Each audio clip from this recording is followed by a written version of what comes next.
Yun, so good in the hood. Another step na naman dahil habang nag-bibip tayo, lagari, habang nagluluto tayo doon ng mga meats na.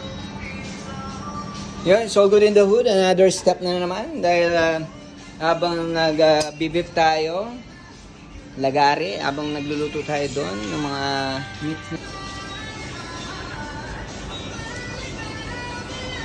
Yeah.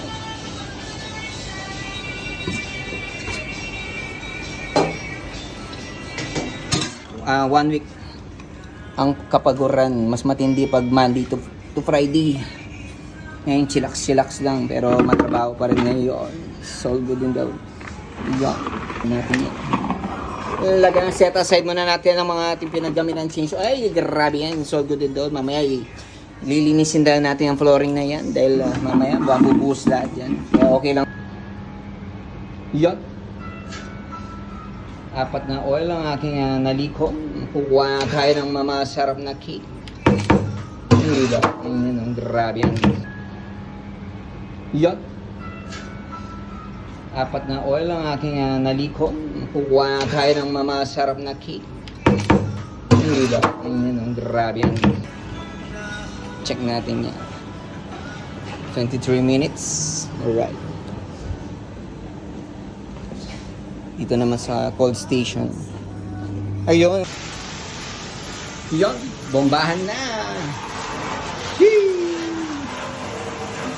Bombahan na.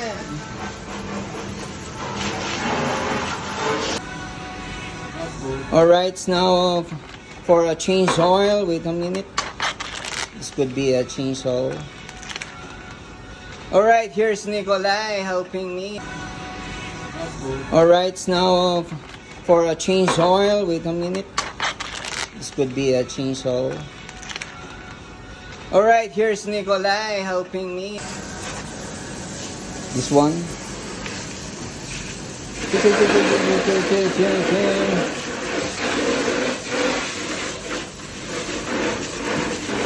Lalagyan na natin, bababa lang natin. Ganyan kalupit ang ating machine. Napakalaking machine.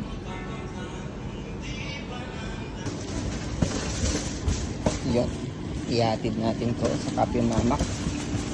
Isa ng place nila Ate Malu at Kuya Tonto. Yun. Meron na silang meats for tomorrow. Ay. Ito na kayo, Tex.